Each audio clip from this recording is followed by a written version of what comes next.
Opa. Welcome everyone. Today we have part 2 of the chocolate chip cookie challenge.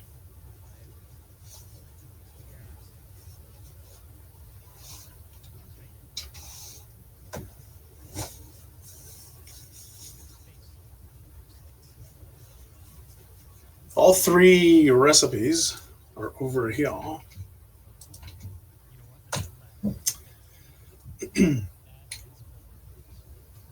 The difference between the Alton Brown and the Chipits recipe, the biggest difference is the moisture content, and the Alton Brown recipe uses equal parts baking soda and baking powder. But the dough itself needs to be chilled for an hour. And what I do like is that when I'm done my chocolate chips, what I like to do is just tightly wrap them up in cling wrap. And then I can cut off a slice, pop this in the toaster oven for 10-11 minutes at 375. And then I have freshly baked chocolate chip cookies, which I'm going to do. I will demonstrate once I have the other cookies doing their thing. The cookie dough does not survive for very long in the refrigerator because it's still cookie dough and it's still delicious.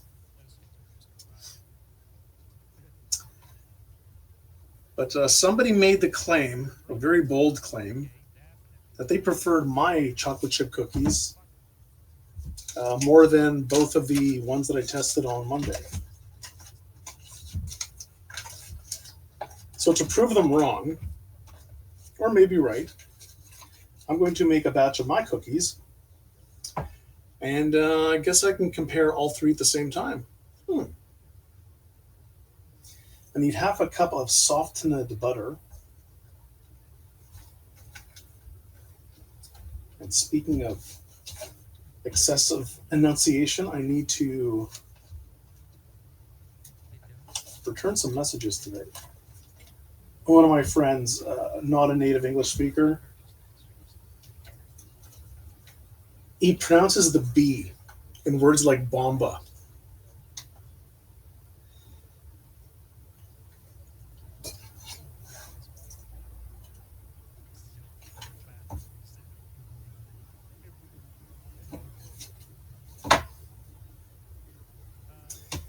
So this butter is, I think it's soft enough. I was going to melt it, but I don't think I need to. Oh, so good for the skin. What a great moisturizer. Almost as good as bacon grease. Now I'm going to get butter all over everything. I guess I should wipe my hands clean.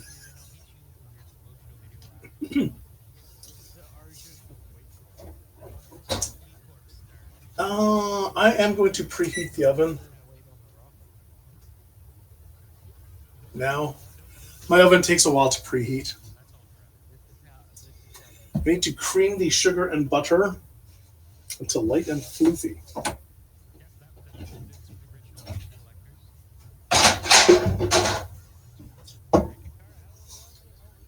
1/2 cup of butter.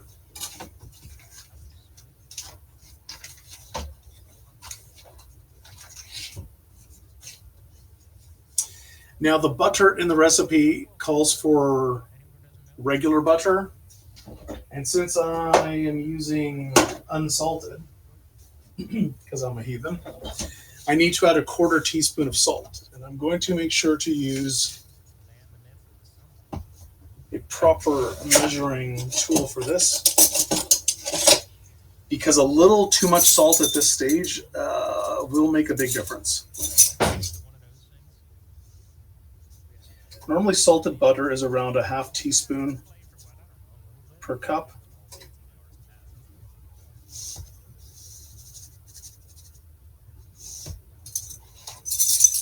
I'm going to double check that though, because my memory isn't quite what it used to be. How much salt to turn unsalted butter to a salted.com.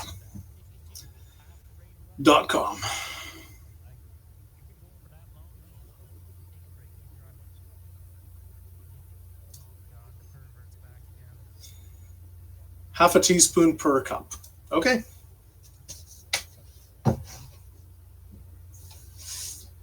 I'm using half a cup, so I'm using half a teaspoon, which is a quarter, which is exactly what I used.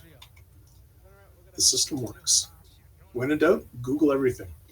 I need 1/4 cup of granulated sugar, and then I need a half cup of packed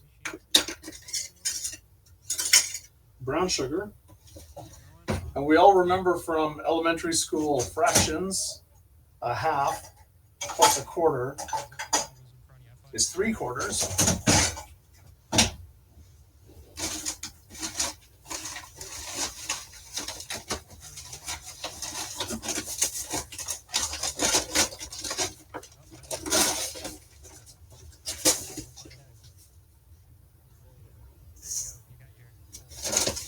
There was just a touch under the full amount. Now, we need 1/2 cup of packed brown sugar. Since I refuse to buy brown sugar because molasses is way cheaper, I need exactly 1/2 tablespoon of molasses to turn the 1/2 cup of regular sugar into brown sugar.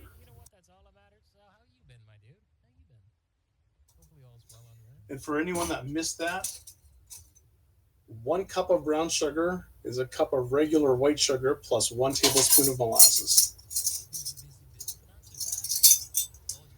Am I going to go so far as to measure a teaspoon and a half teaspoon instead of eyeballing half a tablespoon? Yes. Yes, I'm going to.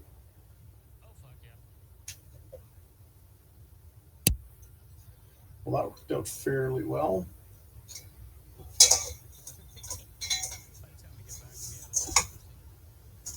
Now, in the past, I have obsessed about combining the molasses into the sugar, but the reality is my hand mixer is going to do that for me anyways. And what's even easier, I really like molasses. What's even easier is to include the molasses in with the wet ingredients. There isn't a chemical reaction. I know, making a huge mess. There isn't a chemical reaction, so we can reconstitute the white sugar and molasses into brown sugar in different steps.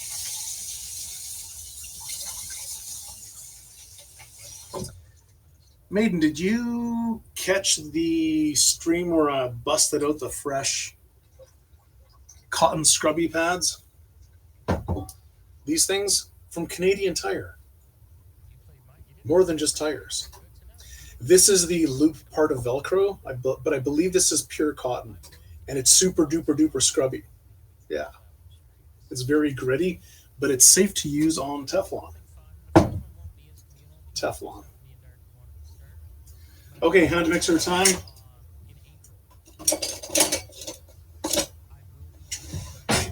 Ruh-roh.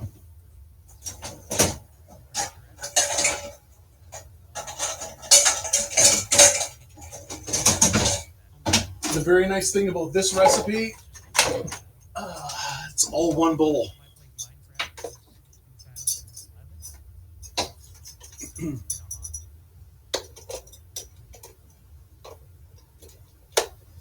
I've heard of people using it for exfoliation. It sounds gross because I associate it with a kitchen cloth, but I think it's a valid use. I do think it's a valid use.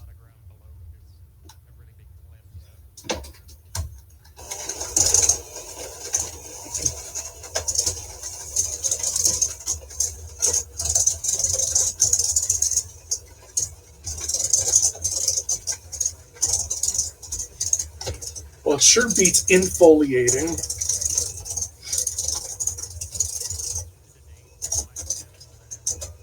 Is that even a word? I'm going to pretend it's a word.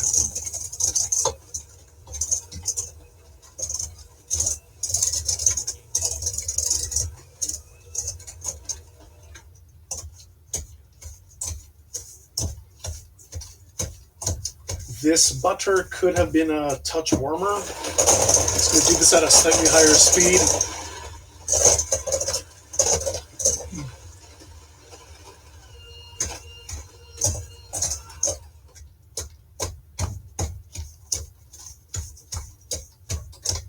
Just squishing down the bigger chunks.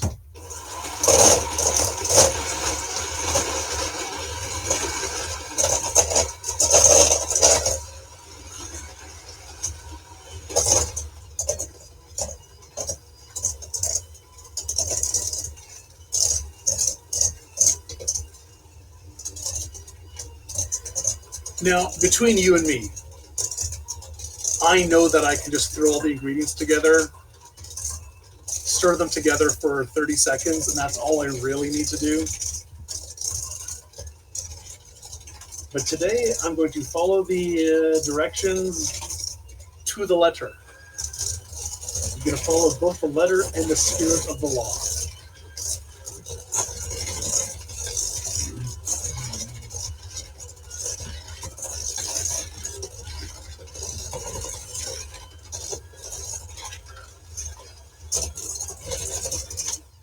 Okay.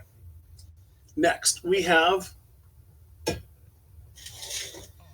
eggs and vanilla. Okay, Therina.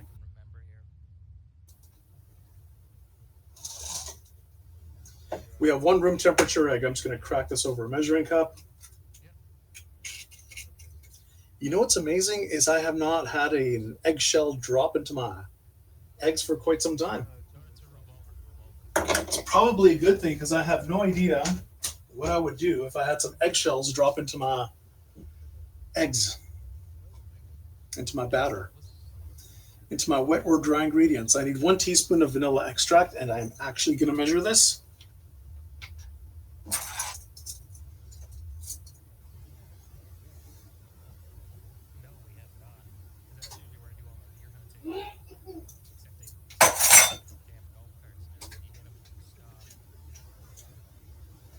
Well, if it wasn't room temperature, what, the egg or the butter? The egg, you should be able to tell with how quickly it gets broken up by the hand mixer beaters. The butter, the fact that it creamed so easily. I'm not touching that one. Is a good indication that the butter was at room temperature. Otherwise, it would have been. I said nothing. I'm a good boy. If the butter wasn't at room temperature, I'd be still working at it. So my 1 egg and my 1 teaspoon of vanilla extract. And you'll see that the room temperature egg incorporates right away. Already incorporated.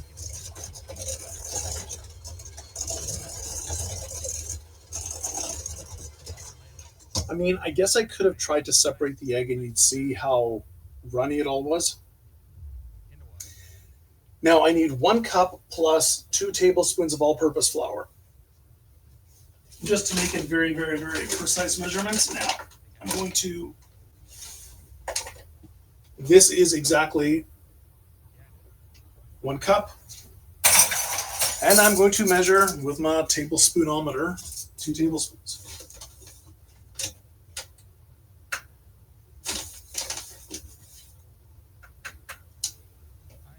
One cup plus 2 tablespoons.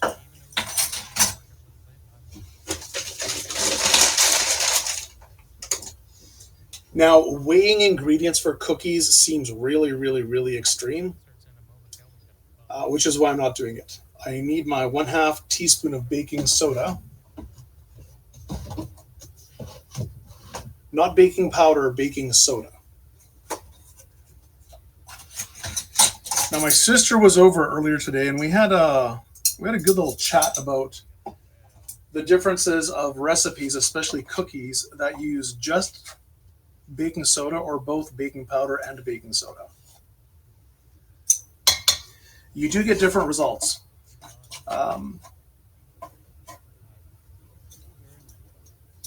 if you use too much baking soda, you get that weird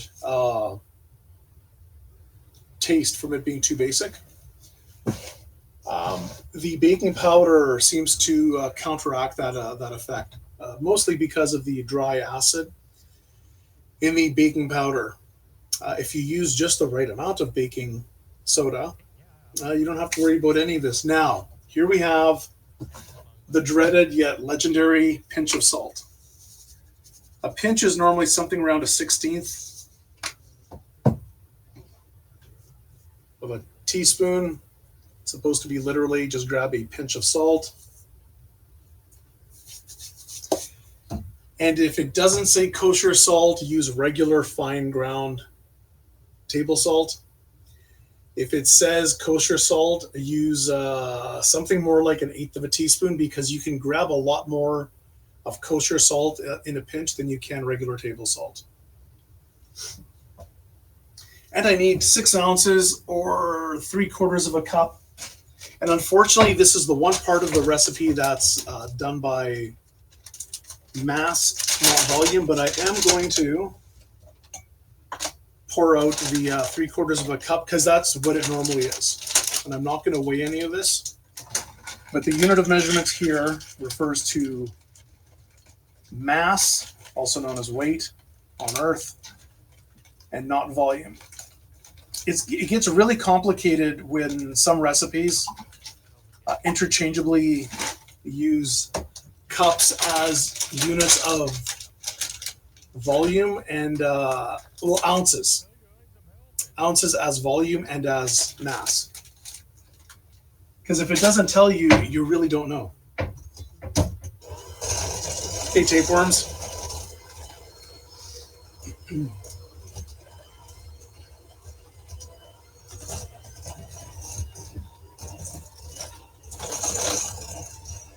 Normally, whenever we have a batter or a dough of any sort, I'll encourage you to scrape down the sides of the bowl. It's not really necessary here.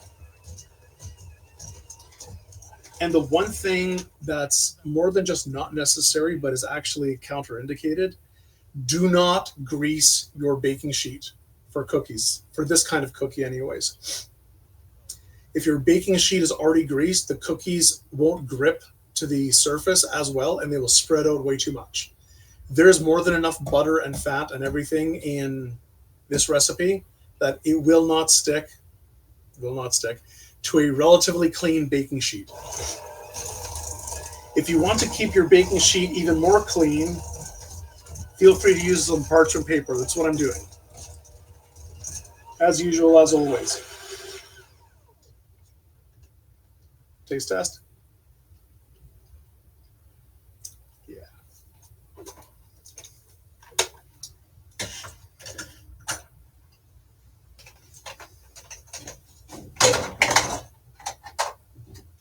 Okay, I'm going to stir in my 3/4 of a cup.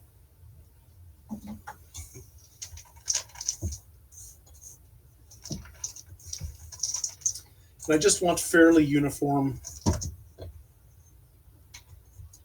distribution of the chocolate chips into the dough. It's not rocket surgery or brain science. And you should see just how clean the dough comes from the side of the bowl. Nothing sticking. I can rip off a chunk, form it however I want, holds its shape. These things are good. They're ready to go. I am going to get my cling wrap ready. That sounded kind of awkward.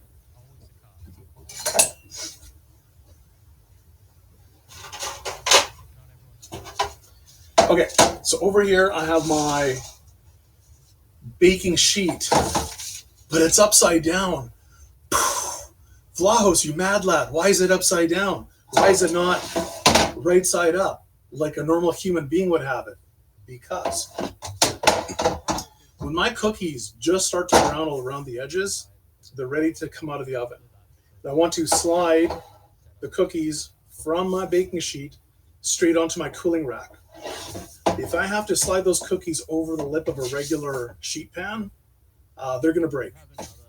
So I want, if I don't have a cookie pan, which is flat on at least one side, I can do the same thing using the back side of my baking sheet. And just to be extra safe, I will put down some parchment paper.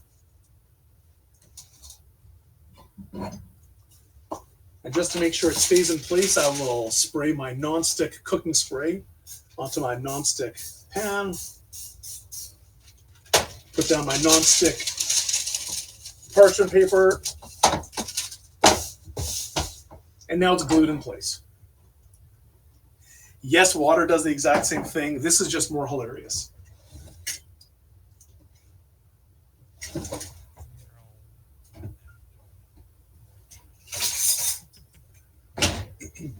Most chocolate chip cookie recipes call for scooping out and dropping the cookie batter in tablespoonfuls.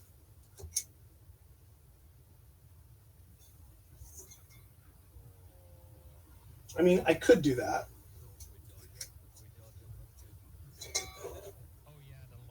But I've got this handy dandy tool. Yes, it's a gadget. Yes, you don't need to use it. These cookies are going to spread out a little bit.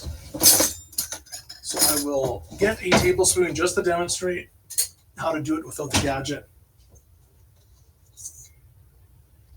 I just scoop up a tablespoon and drop it. And if you look at these, they're really close to the same size.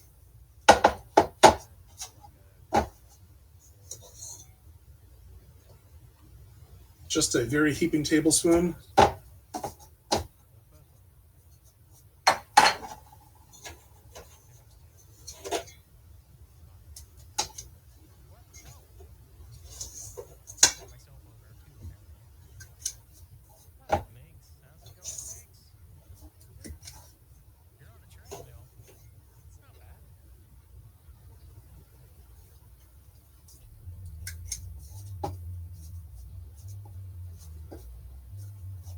Give these bad boys at least 2 inch, 5 centimeters of separation or something around there, because these will spread out. They will floof up a bit. And they might make friends. You want them to stay separated.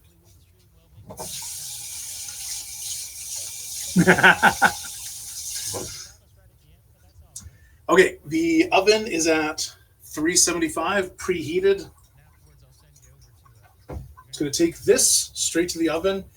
They're ready in, depending on how consistent your oven is.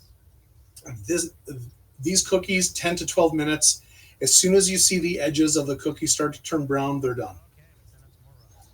Take them out. Put the whole parchment paper, if you're using it, on your cooling rack. And after a minute or two, slide the cookies straight onto the cooling rack. The parchment paper will very, very, very likely become translucent from all the grease that soaks into it.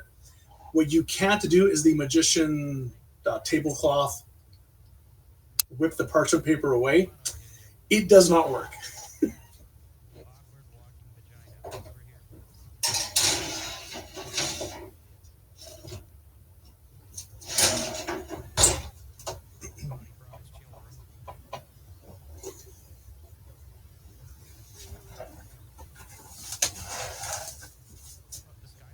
Now for the leftover cookie dough, I'm going to roll this into a log in my cling wrap. I'll leave this in the refrigerator for later use, because I can, and I will demonstrate this tonight, I can bust out my toaster oven and in a matter of 15 minutes, have freshly baked cookies. That didn't come from a tube, that did not come, well, technically it did come from a tube. I didn't buy it at the grocery store. It's not full of preservatives. It's got like half a dozen real ingredients.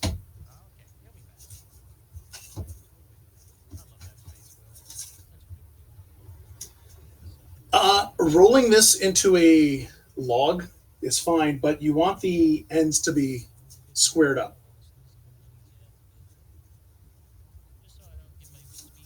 Now what I can do is just press down and roll this back and forth a few times.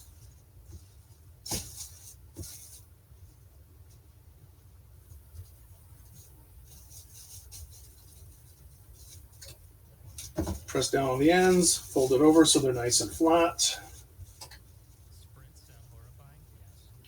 Fairly consistent, and what I want to do, leave this in the refrigerator, use it within a week, but chop off like a finger's width, like half-inch thick slices, and just pop them on my toaster oven parchment paper lined tray.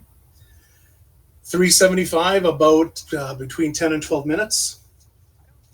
Fresh baked cookies.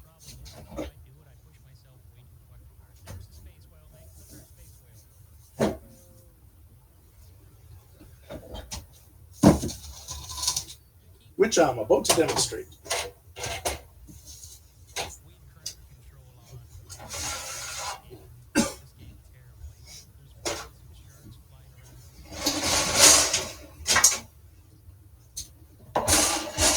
Got the ancient Black & Decker, straight from Canadian Tire, toaster oven. Where are we at?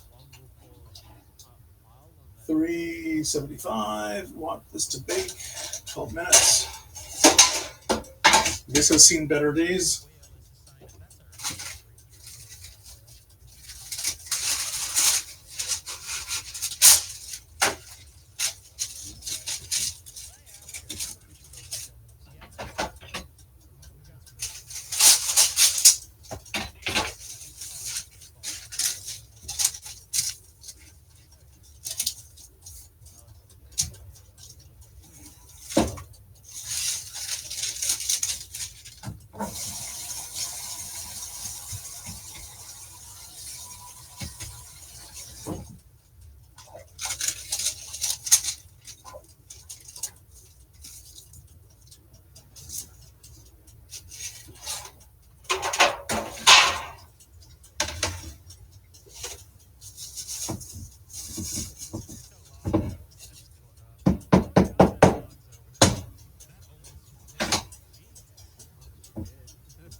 Now these cookies, as they get a little more dry and brittle in the refrigerator, you have to be a little more careful with how you cut them. You can always let them warm up to room temperature, and then it's a much, much, much easier to cut these.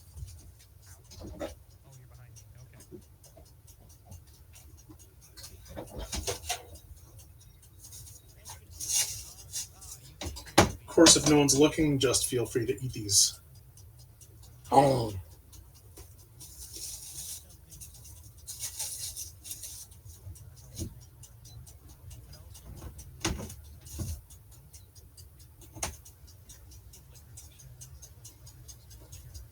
I actually don't have any in the freezer right now.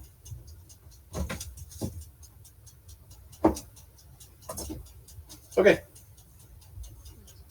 So here we have the Chipits. Here we have 3 of the Alton Brown versions. How preheated is this? That's very preheated. Okay. 375.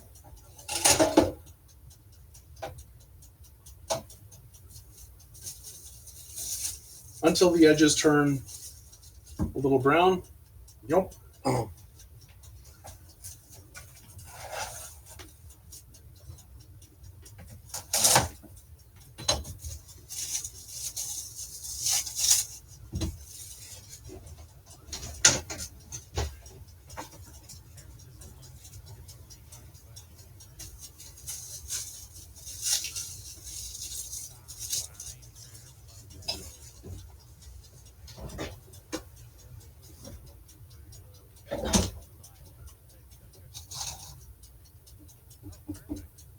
These things are awesome.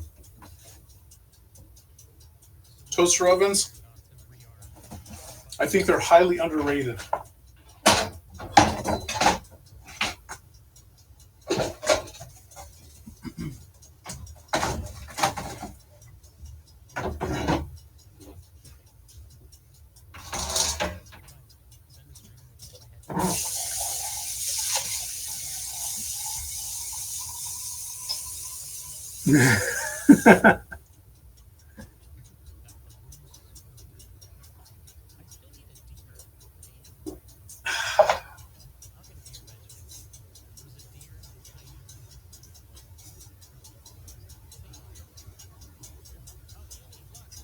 Hot dogs or chili dogs?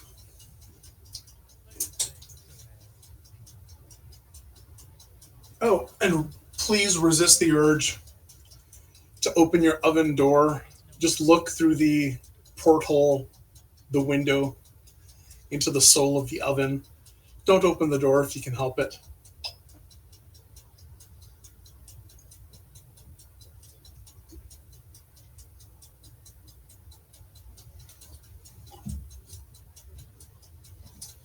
Now, silly me, I did not hit start on the timer for the cookies in the oven, so I will possibly need to take a better look at what's going on in there.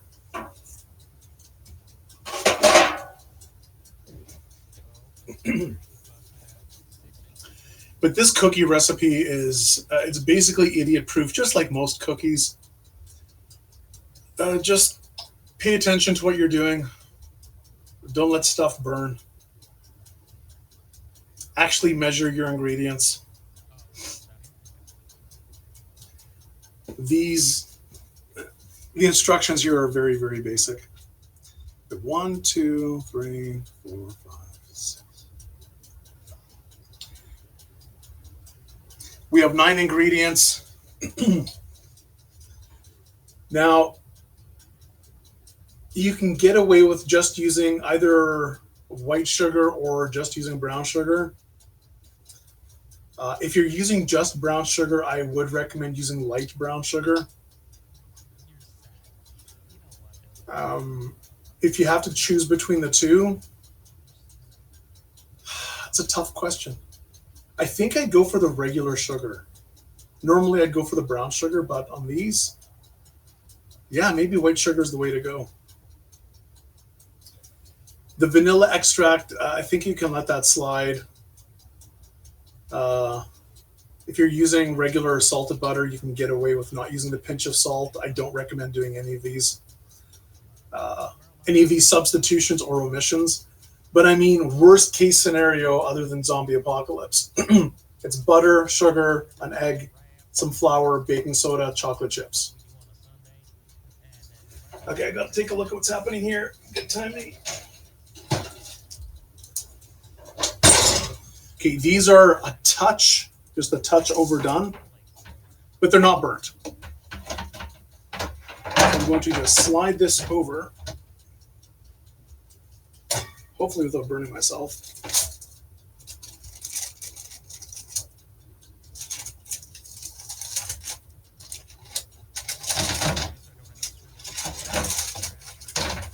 Why do I insist on doing things at the weirdest possible angle? And I'm avoiding saying that's what she said.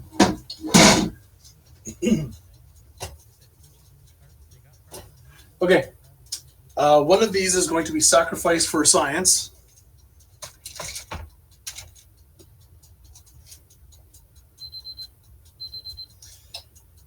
It's literally one shade too brown. This is fine. These aren't burnt.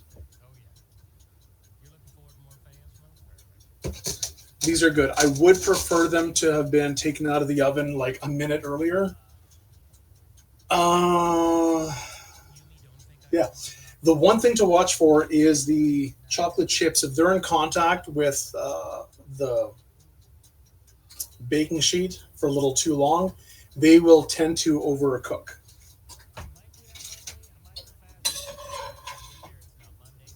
So now that these have been out for a good minute, I can slide them off the parchment paper. And you can see just how much grease is coming off these cookies, because most of the parchment paper is it's very transparent.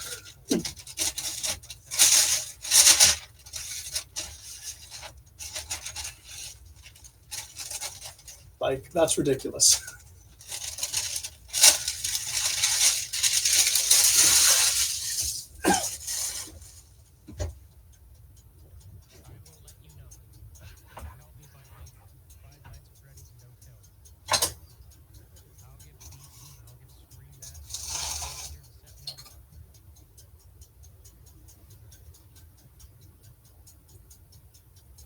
Okay, the cookies on the left are mostly done. I'm going to take these out first. This might be a little awkward. Wish me luck.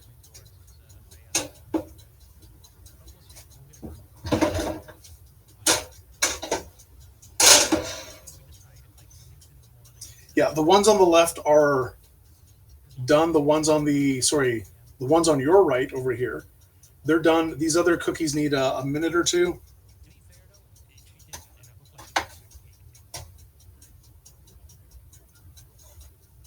So hopefully I can extract these without them falling apart. I should be using an actual flat spatula, not the silicone one. Like, these cookies are still very soft. As you can see from this one, that's falling apart.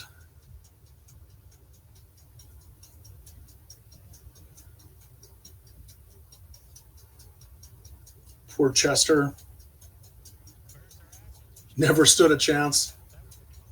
But once these cool down for about 5 minutes, they'll hold their shape.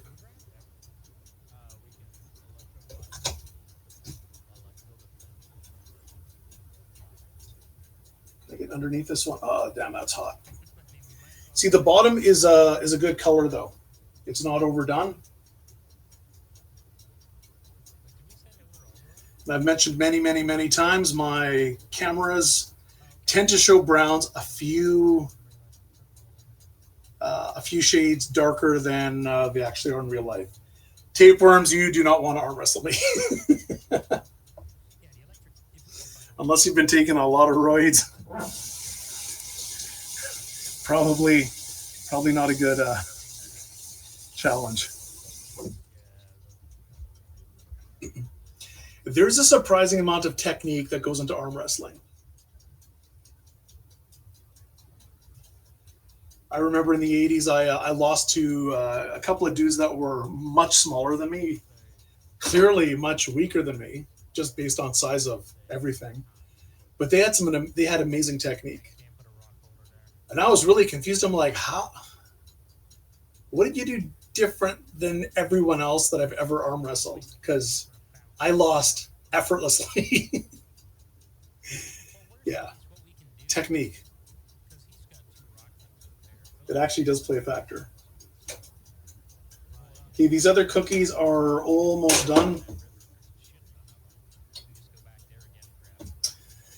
Whoopsie, when I moved it, I bumped the thermostat from 375 down to about 300, so we're just going to make do.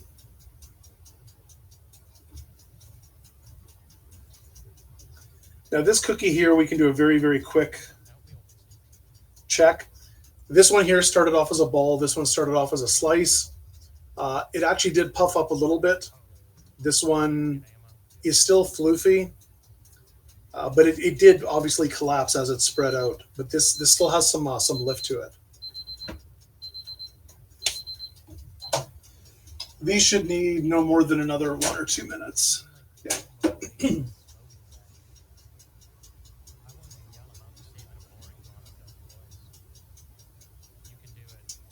Just based on color and just the slightest bit of squishiness to mine, I'm expecting that they're hands down going to be the winner. Hands down.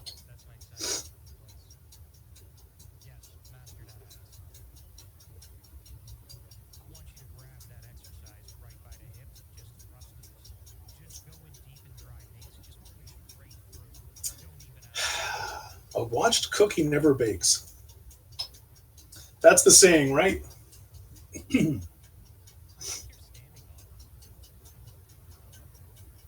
And speaking of which, I finally broke down because of good sale price promotions. I finally broke down and bought the Warhammer 40K Damon Hunter game on Steam. It released was it last year or the year before? It was May 5th. 70% off. I couldn't say no. So I think I'm going to start playing it once a week. On stream, maybe with some tunes in the background. For any XCOM fans, apparently it is the thing. Yeah, these are good enough. The Alton Brown cookies are much lighter in color. So you can see the edges are just starting to turn brown. These are done. But the cookies themselves are much lighter than the rest.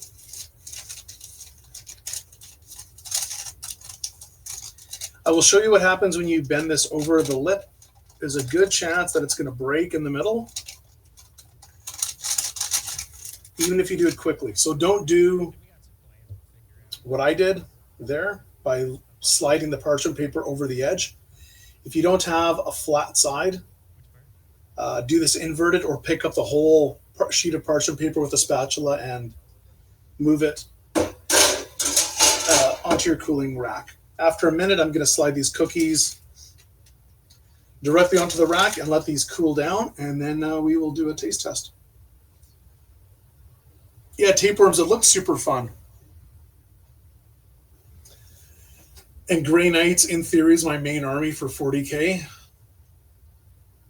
And I was a huge fan of XCOM, so the game should have been a natural for me to stream 24/7 until I finished various campaigns. Unfortunately, when it launched, I was busy and I could not take a week off of work to play a video game.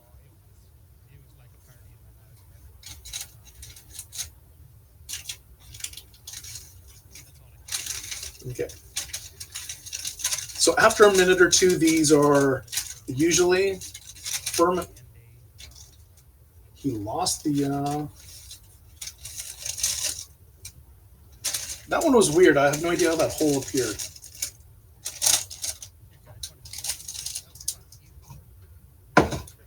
Here's the one that I tried to fold over. And this one, like this chocolate chip just got lost in the abyss somewhere. Like there's an actual hole there. Weird.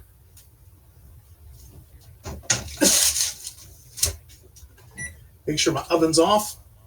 The cleanup today is... yes.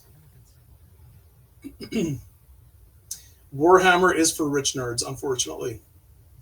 What I am doing, though, is I'm very, very, very likely getting one of the newer bamboo 3D printers this summer. As long as I have room for it, I'll probably pick one up. And other than useful doodads for around the house and kitchen, for myself and friends and family, I'm probably going to print some proxies. I shouldn't say this on the YouTube friendly portion, but whatever.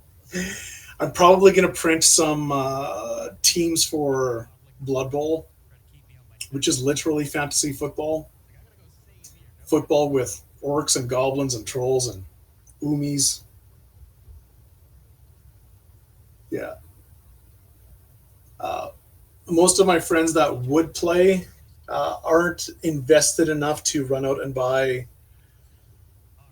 like a squad and drop the $150 to $300 getting their team. But if I had a couple of teams already painted, I'm pretty sure I could convince a few of the boys to come over and play once in a while.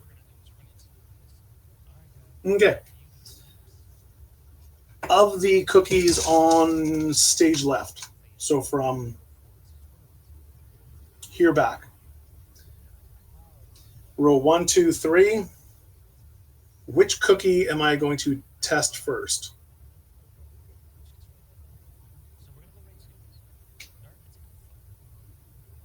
I've never actually played Blood Bowl.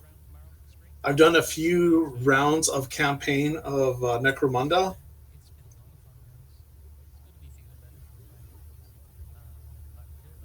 I've never done Kill Team. I've never played Fantasy. Okay, row 3. And which column? 1, 2, 3, or 4? Like 2 looks iconic. Here we have the quintessential cookie. I'm going to fold it open up here. So we had a little bit of the slightest bit of a snap. See how squishy this is. So it's got a little bit of give still. The exterior has just a little bit of crunch. The inside is nice and chewy.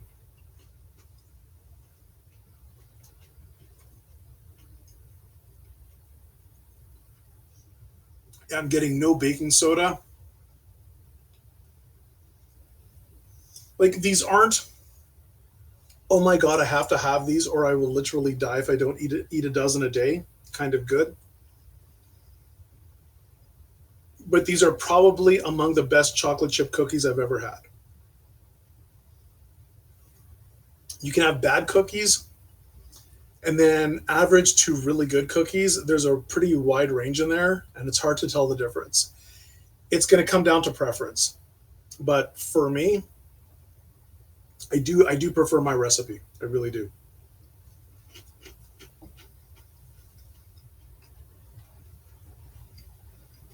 But humor me, next time you have a hankering for chocolate chip cookies, do a half batch of mine and let me know what you think.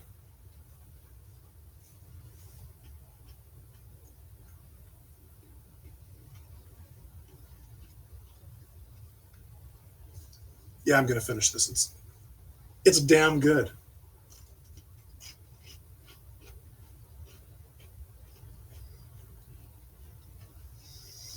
Almost all cookies that are similar to these, as soon as you see a little bit of browning on the edges, they're done. They're going to be fragile. You need to be careful with them. But as far as adding heat to the food, you're done.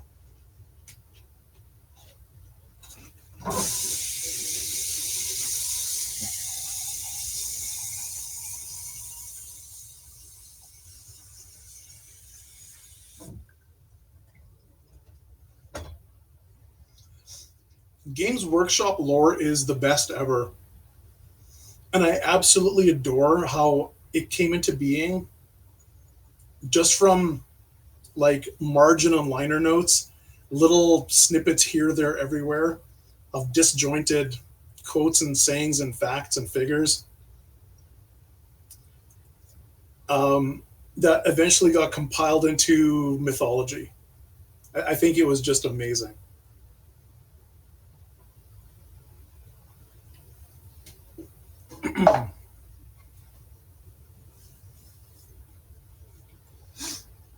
At least Necromunda has more the implied story and the lore, I think, is a lot more relatable than just Starship Troopers, bad guys go pew pew them.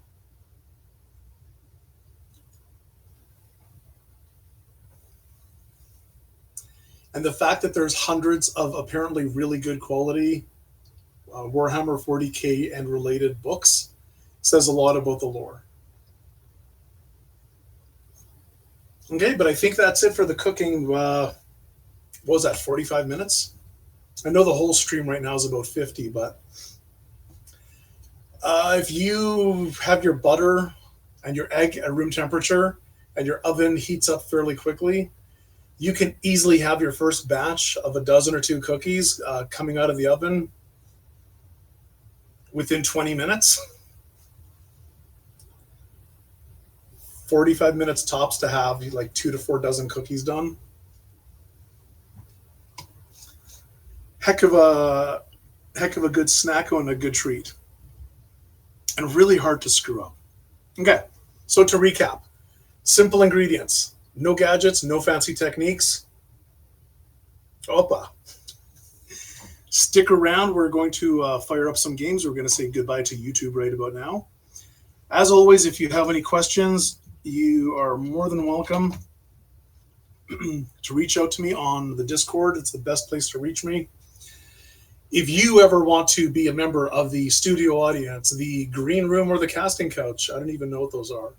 If you want to cook with or without me here in the kitchen, all you need to do is send a self-addressed stamped envelope to this guy, care of here, and somehow end up in the greater Winnipeg region. And what a great region it is. It's not very great. Well, I'll hook you up. Even if you don't want to come down on a Twitch night and just want to hang out, have some nom-noms over here. I usually make extras. Always happy to have friends come over. That's it. Stick around. I will be switching computers in just a minute.